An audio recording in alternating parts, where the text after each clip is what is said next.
إلا الله.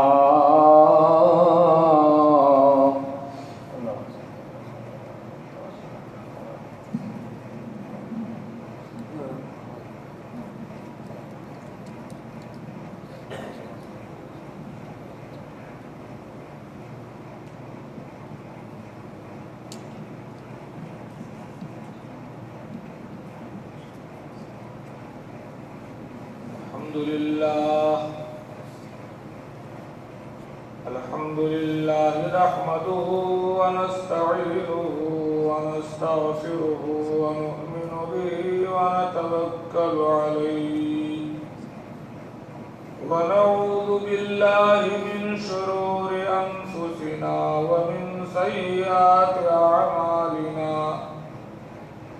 من يهده الله فلا مضل له ومن يضلل فلا هادي له. وأشهد أن لا إله إلا الله وحده لا شريك له. وأشهد أن محمدا عبده ورسوله.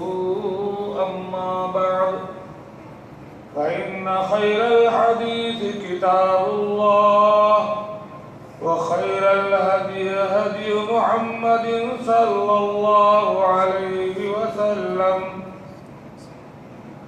وشر الأمور محدثاتها وكل محدثة بدعة وكل بدعة ضلالة وكل ضلالة في النار. أعوذ بالله من الشيطان الرجيم. يا أيها الذين آمنوا اتقوا الله حق تقاته ولا تموتن إلا وأنتم مسلمون.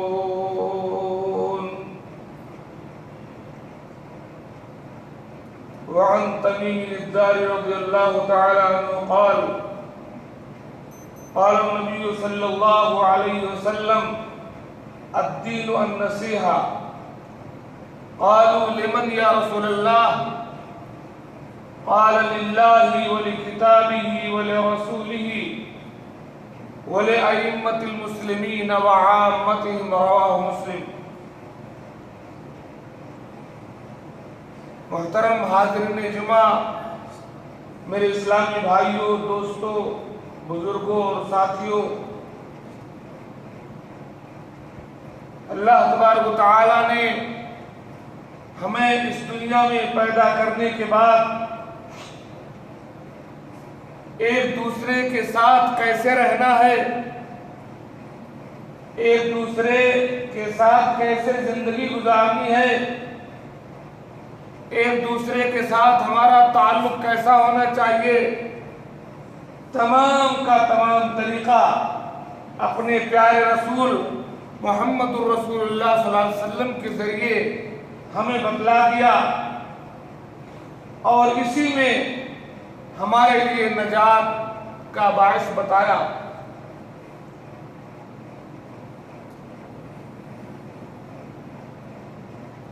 صحیح مسلم کی حدیث ہے، حضرت تمیم داری بیان کرتے ہیں کہ اللہ کے رسول صلی اللہ علیہ وسلم نے فرمایا کہ دین نام ہے خیر خواہی کا، دین نام ہے نصیحت کا. نصیحت کے معنی ہوتا ہے مخلص ہونا، کسی کے لیے مخلص ہو جانا، نفاق نہ رہے، آدمی اس کا صحیح حق ادا کرے، تو ایک دوسرے کے حقوق کو ادا کرنا، ایک دوسرے کے ساتھ مخلص ہو جانا، اسی کا نام دین ہے. آپ نے فرمایا الدین والنصیحہ، دین نام ہے نصیحت کا، دین نام ہے خیر خواہی کا. صحابہ نے پوچھا کس کے لیے خیر خواہی، کس کے لیے مخلص بننا ہے، کس کے حقوق ادا کرنے ہیں؟ آپ نے فرمایا للہ ولکتابہ ولرسوله ولأئمة المسلمين وعامتهم. مخلص ہو جاؤ، حقوق ادا کرو، اللہ کا حق، اللہ کی کتاب قرآن پاک کے ساتھ مخلص ہو جاؤ، اس کا حق ادا کرو. اللہ کے رسول صلی اللہ علیہ وسلم کے ساتھ مخلص ہو جاؤ، ان کے حقوق ادا کرو. مسلمانوں کا جو خلیفہ ہو اس کے ساتھ مخلص ہو جاؤ، اس کا حق ادا کرو. اور عام مسلمانوں کے ساتھ مخلص ہو جاؤ، ان کے حقوق ادا کرو. اب عام مسلمانوں میں چاہے وہ آپ کے ماں باپ ہوں، چاہے بیوی شوہر کا معاملہ ہو، چاہے بھائی بہن ہو، چاہے پڑوسی ہوں، چاہے مسلم ہوں، بعض دفعہ غیر مسلم کے بھی، تو ان تمام لوگوں کے ساتھ مخلص ہو جاؤ اور سب کے صحیح حقوق ادا کرو. اسی کا نام ہے دین اور اسی کا نام ہے اسلام. آپ کا معاملہ اللہ کے ساتھ صحیح ہونا چاہیے. آپ کا معاملہ اللہ کی کتاب قرآن پاک کے ساتھ صحیح ہونا چاہیے. آپ کا معاملہ محمد رسول اللہ صلی اللہ علیہ وسلم سے متعلق درست ہونا چاہیے. ہمارا معاملہ، ہمارا جو خلیفہ، جو امام ہو، علماء کرام میں جو بڑے مشائخ اور صحیح راستہ دکھانے والے ہیں، ان کے ساتھ صحیح ہونا چاہیے. اور تمام مسلمانوں کے ساتھ ہمارا معاملہ صحیح ہونا چاہیے. اسی کا نام ہے دین. الدین والنصیحہ، دین نام ہے خیر خواہی. اب کہو گے اللہ کے ساتھ خیر خواہی کیسے کریں؟ اللہ کے ساتھ کیا ہمارا معاملہ ہونا چاہیے؟ تو اللہ رب العالمین کے ساتھ بہت سارے معاملات ہیں ہمارے. 3 باتیں اللہ تعالیٰ کے ساتھ ہمارا سیٹنگ ہونا چاہیے.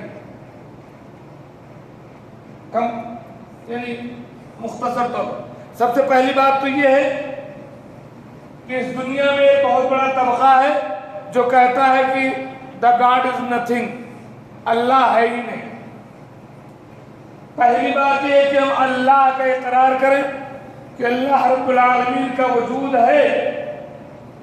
اس دنیا میں کوئی ایک بہت بڑی طاقت ہے اور وہ اللہ ہے.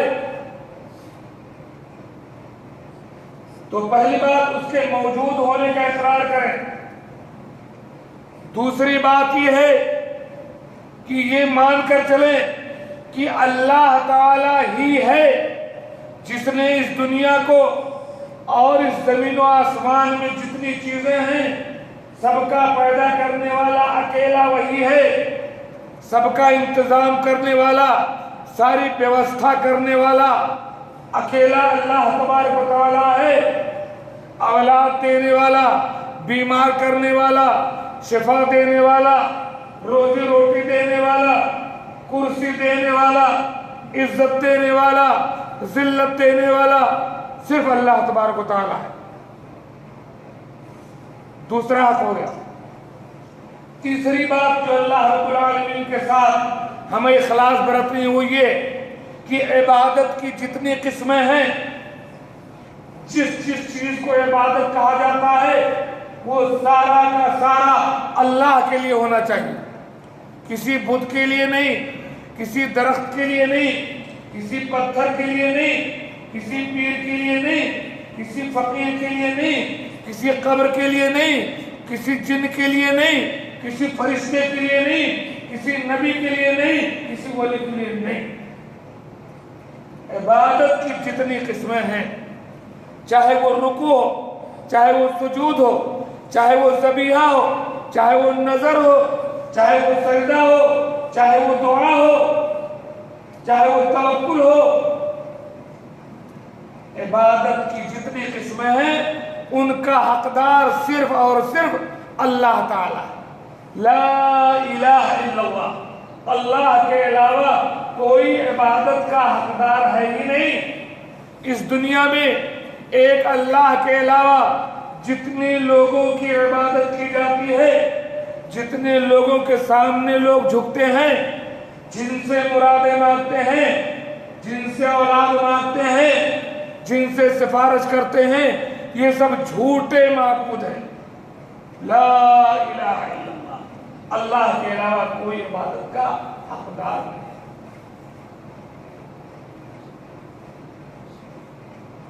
چوتھی بات، اللہ رب العالمین کے ساتھ ہمارا معاملہ یہ ہو کہ اللہ تبارک و تعالیٰ نے اپنے جو نام اور جو اپنے صفات قرآن اور سنت میں بیان کیے اس کو ہم ہو بہو ویسے ہی مان لیں جیسے اللہ نے بیان کیا، نہ اس کا انکار کریں، نہ اس کی کوئی مثال دیں، نہ اس کی کوئی کیفیت بیان کریں، جیسا اللہ کی شان کے لائق ہے ویسا مان لیں۔ یہ اللہ رب العالمین کے ساتھ مخلص ہونا ہے، اور اللہ تبارک و تعالیٰ نے جو احکامات ہمیں دیے ہیں اس پر عمل کریں، جن سے منع کیا اس سے رک جائیں۔ اللہ تعالیٰ کے نام جیسے قرآن میں کیا ہے، 99 نام اللہ کے ہیں۔ ایک حدیث ہے کہ للہ، کہ اللہ رب العالمین کے 100 نام ہیں، من احصاها دخل الجنہ، جو اللہ کے یہ 99 نام یاد کر لے، سمجھ کر کے وہ جنت میں داخل ہے۔ اللہ کا نام کیا؟ اللہ، رحمان، رحیم، غفور، شکور، غفار، رازق، خالق، باری، مصور، وہاب، ایسے ہی 99 نام اللہ تبارک و تعالیٰ کے۔ ان سارے ناموں سے اللہ کی طاقت، اللہ کی پاور، اللہ کی قدرت ظاہر ہوگی۔ جتنا ہی بندہ ان ناموں کو پڑھے گا، سمجھے گا، اتنا ہی اللہ کے سامنے جھکتا ہوا چلا جائے گا۔ ایسے ہی یہ نام ہے، اور صفت کیا ہے اللہ کی؟ جیسے اللہ کی ایک صفت یہ ہے کہ اللہ تعالیٰ عرش پر ہے۔ کہاں ہے؟ زمین پر نہیں ہے، وہ ادھر ادھر نہیں ہے، وہ پوری دنیا میں اس کی طاقت اور اس کا علم ہے، لیکن اللہ کی ذات کہاں ہے؟ عرش پر۔ قرآن کہتا ہے الرحمن علی العرش استوى، رحمان عرش پر۔ اب کہہ دیا اللہ نے کہ عرش پر ہے تو ایسے مان لو کہ عرش پر۔ اب عرش پر کھڑا ہے کہ بیٹھا ہے، اس کا منہ کدھر ہے، کیسے بیٹھا ہے، یہ سب ہم سے مطلب نہیں۔ تو اللہ کے جو نام اور صفات قرآن و سنت میں بیان کے اس کو بس ایسے ہی مان لیں، یہ اللہ کا ہمارے اوپر حق۔ دوسرا کس کا ہے؟ وَلِكِتَابِهِ، دین نام ہے نصیحت کا کس کے ساتھ؟ اللہ کی کتاب کے ساتھ۔ قرآن کے ساتھ مخلص ہو جاؤ، قرآن کے حقوق ادا کرو۔ ایک مسلمان کے گھر میں پیدا ہوئے ہو، پتہ ہونا چاہیے قرآن کیا چیز ہے، قرآن کے بارے میں ہمارا یہ عقیدہ ہونا چاہیے نمبر 1 کہ اللہ رب العالمین کی کتاب ہے، اللہ کا کلام ہے جو حضرت جبرائیل کے ذریعے محمد رسول اللہ صلی اللہ علیہ وسلم پر اترا، نمبر 1۔ نمبر 2، اس قرآن پاک میں بسم اللہ الرحمن الرحیم کے بے سے من الجنۃ والناس کے سین تک جتنی باتیں اللہ تعالیٰ نے بتائی ہیں ساری کی ساری سچی ہیں، ان میں کوئی جھوٹ اور شبہ نہیں ہے، اور پورا کا پورا اللہ کا۔ قرآن کے حقوق میں سے قرآن کا حق یہ ہے کہ ہم قرآن پاک کی تلاوت کریں، اس کو پڑھیں، اس کو سیکھیں، اس کو جانیں۔ قرآن پاک کا تیسرا حق ہمارے اوپر یہ ہے کہ ہم قرآن پاک کو پڑھنے کے بعد اس کو سمجھیں۔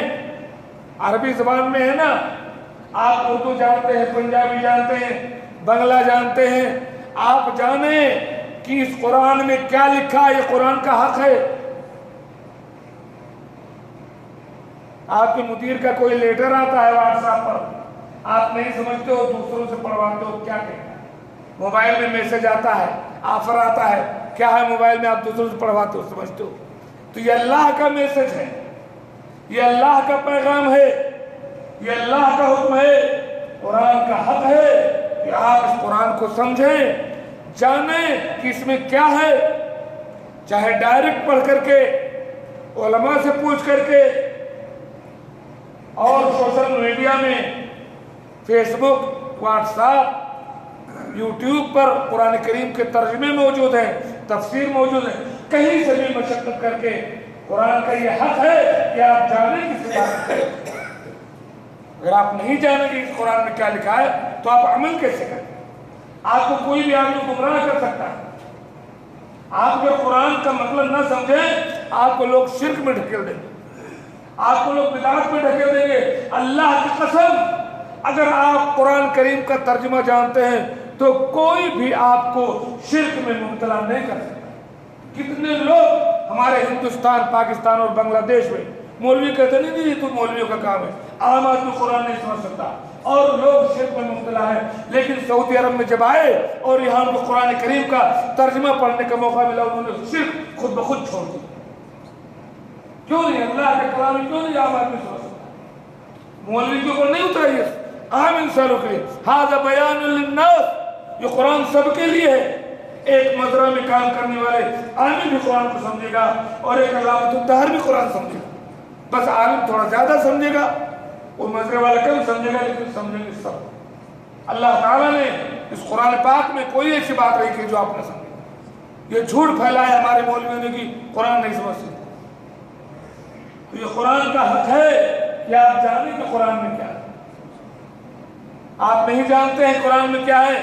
آپ سے کہا جاتا ہے کہ اللہ کے رسول صلی اللہ علیہ وسلم نور تھے, انسان نہیں تھے, بشر نہیں تھے. اس کے بعد آپ جھگڑا کرتے ہیں دوسروں سے. جو کوئی کہتا ہے کہ اللہ کے رسول انسان تھے, اللہ کے رسول بشر تھے, آپ اس سے لڑتے ہو کہ نہیں بشر نہیں تھے, وہ تو نور تھے, اور کہتے ہو جو نور نہ مانے وہ کافر ہے فلاں.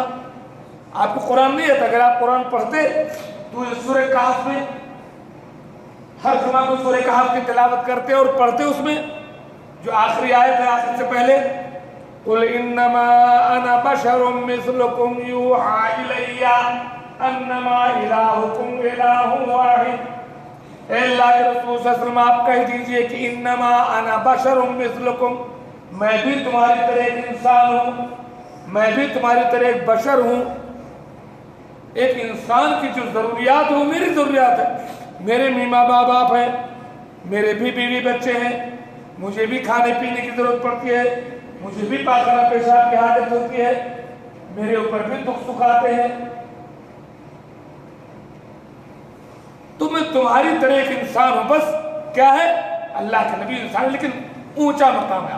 بشر ہیں, خیر البشر ہیں, شافع محشر ہیں, ساقی کوثر ہیں, حبیب خدا ہیں. ہماری طرح انسان ہونے کا مطلب ضروریات میں فرق کیا ہے. یوحیٰ الیہ, میرے پاس اللہ کی وحی آتی ہے کہ اللہ کے علاوہ کوئی عبادت کے لائق نہیں. میں بشر ہوں, لیکن فرق کیا ہے, میں اللہ کا رسول ہوں. میرے پاس جبرائیل اترتے ہیں. تو قرآن کا ترجمہ جب ہم نہیں پڑھتے ہیں, ہم کو بتایا جاتا ہے اللہ کے رسول بشر نہیں تھے. جو بشر کہے گا وہ وہابی ہے. ارے جو بشر کہے گا وہ مسلمان. قرآن کہتا ہے, قرآن کیا وہابی اور سنی کے لیے آیا ہے؟ تو قرآن کا یہ حق ہے کہ ہم قرآن پاک کو سمجھیں.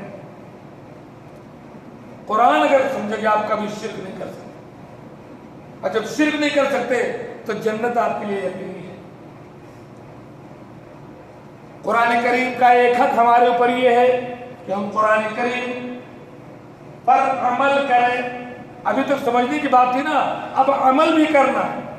خالی یہ نہیں کہ صاحب رمضان میں پڑھ لیے اور کوئی آدمی مر گیا تو اس کے اوپر فاتحہ خوانی کر لیے. اس کے لیے قرآن نہیں اترا. قرآن اس لیے اترا ہے کہ آپ اس پر عمل کریں, ایمان والوں کی جو صفات ہے وہ اپنے اندر پیدا کریں, کافروں کے بارے میں جو کہا گیا اسے چھوڑیں, جنتیوں کو جو راستہ بتایا گیا اس پر چل پڑیں, جہنمیوں کو جو راستہ بتایا اسے چھوڑ دیں. قرآن پاک پر عمل کریں، اس لیے قرآن اترا۔ یہ قرآن کا حق ہے ہمارے پر، قرآن کا حق ہمارے پر یہ ہے کہ ہم دوسروں کو قرآن سکھائیں، دوسروں کو تبلیغ کریں، یہ قرآن کا حق ہے۔ چاہے تو اگر خود پڑھے ہیں تو دوسروں کو سکھائیں، اگر خود نہیں پڑھے تو اپنے پیسے کے ذریعے جہاں دین کی تعلیم ہوتی ہے، جہاں قرآن کی تعلیم ہوتی ہے، وہاں اپنا پیسہ خرچ کیجئے، لوگ قرآن پڑھیں، قرآن سیکھیں، یہ قرآن کا حق ہے۔ خیرکم من تعلم القرآن وعلمہ، تم نے کہا بہترین وہ ہے جو قرآن پڑھے اور سکھائے بھی۔ قرآن پاک کا حق ہمارے اوپر یہ ہے کہ ہم قرآن پاک کو اللہ کی زمین میں نافذ کر دیں، اپنے گھر میں، اپنے آپ میں، پورے ملک میں اور سارے انسانوں کے لیے۔ تیسرا حق بتایا وَلِرَسُولِهِ، اور الدین والنصیحہ، دین خیر خواہی کا نام کس کے ساتھ؟ اللہ کے رسول کے ساتھ۔ رسول اللہ صلی اللہ علیہ وسلم کے ساتھ کیا حق ادا کرنا ہے؟ نمبر 1، اللہ کے رسول صلی اللہ علیہ وسلم کو اللہ کا آخری رسول ماننا ہے، صرف رسول نہیں ماننا ہے، آخری رسول یہ ماننا ہے کہ آپ آخری رسول ہیں، آپ کے بعد کوئی دوسرا رسول نہیں آئے گا۔ ورنہ تو قادیانی بھی رسول مانتے، لیکن مرزا غلام احمد قادیانی کو بھی رسول مانتے، ان کے یہاں نبی آتے رہتے ہیں۔ تو اللہ کے رسول کو رسول ماننا ہے اور آخر رسول۔ دوسری بات، اللہ کے رسول صلی اللہ علیہ وسلم نے جتنی باتیں ہم کو بتلائی ہیں، ساری کی ساری باتوں پر ایمان لانا ہے، اس کو سچا سمجھنا ہے، چاہے ہم کو بات سمجھ میں آئے چاہے نہ آئے، ہماری عقل مانے چاہے نہ مانے، اگر اللہ کے رسول صلی اللہ علیہ وسلم نے کہا ہے وہ بات سچی ہے تب کی۔ اگر اللہ کے رسول صلی اللہ علیہ وسلم دن کے اجالے کو کہہ دے کہ یہ رات ہے تو ہم مان لیں کہ ہماری آنکھ جھوٹے ہو سکتے ہیں، لیکن اللہ کے رسول صلی اللہ علیہ وسلم جھوٹے نہیں ہو سکتے۔ وَمَا يَنْتِقُ عَنِ الْهَوَىٰ إِنْ هُوَ إِلَّا وَحْيٌ يُوحَىٰ، اللہ کے رسول اپنے من سے کچھ نہیں کہتے، وہ جو کچھ بولتے ہیں اللہ تعالیٰ وہی کہتا ہے۔ تب اللہ کے رسول صلی اللہ علیہ وسلم زبان کھولتے۔ یہ اللہ کے رسول صلی اللہ علیہ وسلم کا حق ہے کہ ہم مانیں کہ آپ نے جتنی باتیں بتلائی ہیں ساری کی ساری سچی ہیں، اس میں کوئی جھوٹ نہیں۔ اللہ کے رسول صلی اللہ علیہ وسلم کا ایک حق یہ ہے کہ ہم آپ سے محبت کریں،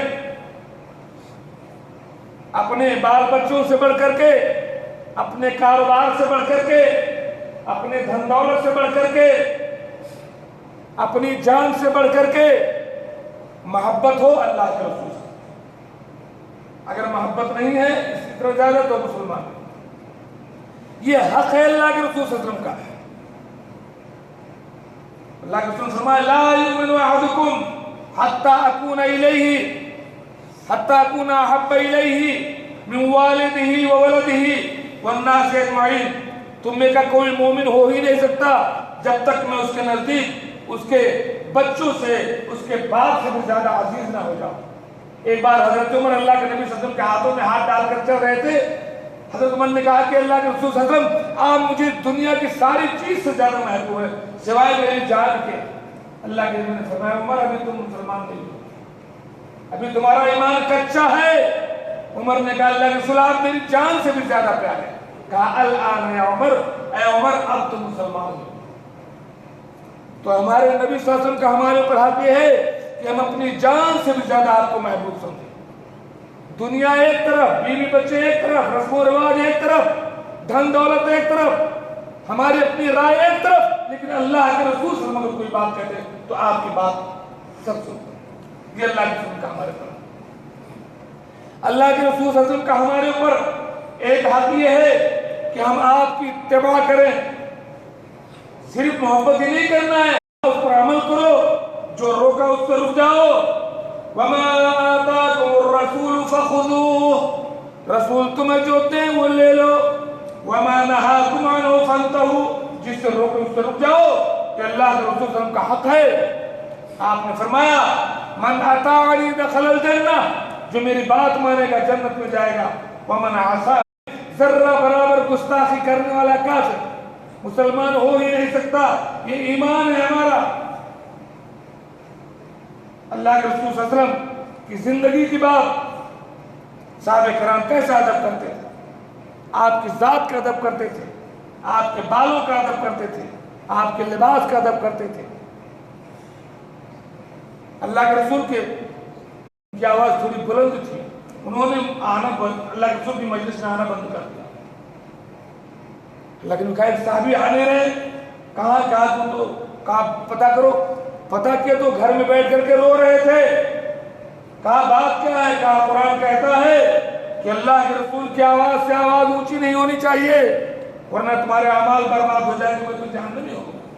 اس صحابی نے آ کر کے بتایا کہ وہ تو گھر پہ رو رہے پاک ہے، لا ترفعوا اصواتکم فوق صوت النبی، نبی کے بعد اپنی آواز اونچی نہیں کرنی ہے۔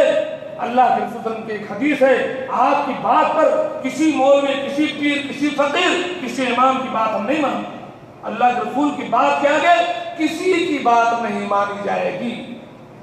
یہ اللہ کے رسول صلی اللہ علیہ وسلم کا ہمارے پر حق ہے۔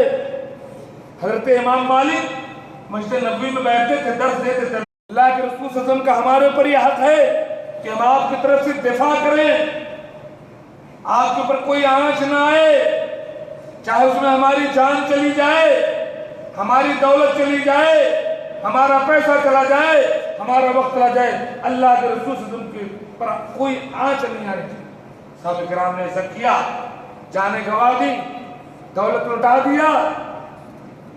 آج آپ ہمارے دین کی ہمیں حفاظت کریں، اپنے بچوں کو یہ دین پڑھانا ہے، لوگوں کو یہ دین سکھانا ہے، یہ اللہ کے رسول صلی اللہ علیہ وسلم کا ہمارے پر حق ہے۔ اگر ہم نے ایسا نہیں کیا تو پکڑے جائیں گے۔ میدان محشر میں اللہ کے رسول کے ہاتھ سے آب کوثر نہ ملے گا، نہ شفاعت ملے گی۔ اللہ کے رسول صلی اللہ علیہ وسلم کا ہمارے پر یہ حق ہے کہ ہم آپ پر درود و سلام پڑھیں۔ عام دنوں میں اللہم صلی علی محمد وعلی آل محمد تو کثرت سے میرے پر درود بھیجو، تمہارا درود مجھ تک پہنچایا جاتا ہے۔ یہ ہمارے نبی کا ہمارے پر حق ہے۔ آپ نے فرمایا، اور خاص کر اگر آپ کا نام آ جائے اور اگر کوئی درود شریف نہ پڑھے تو اللہ کی فرمایا وہ سب سے بڑا بخیل ہے، اللہ کی رحمت سے محروم ہے وہ شخص جس کے سامنے میرا نام آئے اور وہ درود نہ پڑھے۔ اللہم صلی علی محمد مبارک وسلم۔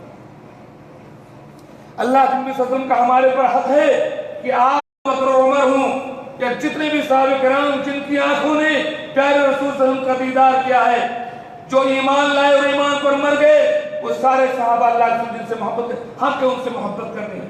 اگر کوئی شیعہ، کوئی رافضی صحابہ کرام کو گالی دیتا ہے، اس سے ہماری دشمنی، اس سے ہماری لڑائی ہوگی۔ جس سے اللہ کے نبی کی دوستی، اس سے ہماری دوستی، جس سے رسول اللہ صلی اللہ علیہ وسلم کون تھے؟ ہم تو سب کو جانتے ہیں نا، اپنے اپنے ملک کے بڑے بڑے ملحدوں، کافروں، مشرکوں، بڑے بڑے لیڈران کو، بڑے بڑے فلم ایکٹروں کو، بڑے بڑے ڈرامہ نگاروں کو، بڑے بڑے کریکٹروں کی ایک ایک چیز جانتے ہیں، وہ کیسا، اس کی بیوی کون ہے، بیٹا کون ہے، کیا کرتا ہے، کس تاریخ کو کیا کیا۔ اپنے رسول کو جانو، محمد رسول کو پہچانو، سیرت کا مطالعہ کرو، یہ اللہ کے رسول کا حق ہے۔ آپ توفیق عطا فرمائے اللہ تعالیٰ، ہمیں ہمارے پیارے نبی صلی اللہ علیہ وسلم کے ہاتھوں آپ کوثر عطا فرمائے، آپ کی شفاعت عطا فرمائے۔ آپ جب جنت کا دروازہ کھلوائیں گے تو جو گروہ سب سے پہلے جنت میں داخل ہوگا، اللہ تعالیٰ اس گروہ میں ہمیں شامل فرمائے، آمین۔ وآخر دعوانا ان الحمدللہ رب العالمین۔ بارک اللہ لنا ولکم فی القرآن العظیم ونفعنی وإیاکم بالآیات والذکر الحکیم، انہ تعالی جواد کریم ملک بر الرؤوف۔ الحمدللہ رب العالمین والعاقبۃ للمتقین والصلاة والسلام على رسوله الأمين، أما بعد فإن خير الكلام كلام الله وخير الهدي هدي محمد صلى الله عليه وسلم وشر الأمور محدثاتها وكل محدثة بدعة وكل بدعة ضلالة وكل ضلالة في النار۔ أعوذ بالله من الشيطان الرجيم۔ إن الله وملائكته مجيد عباد الله رحمني ورحمكم الله، إن الله يأمر بالعدل والإحسان وإيتاء ذي القربى وينهى عن الفحشاء والمنكر والبغي يعظكم لعلكم تذكرون۔ اذكروا الله يذكركم وادعوه يستجب لكم ولذكر الله تعالى أعلى وأولى وأكبر۔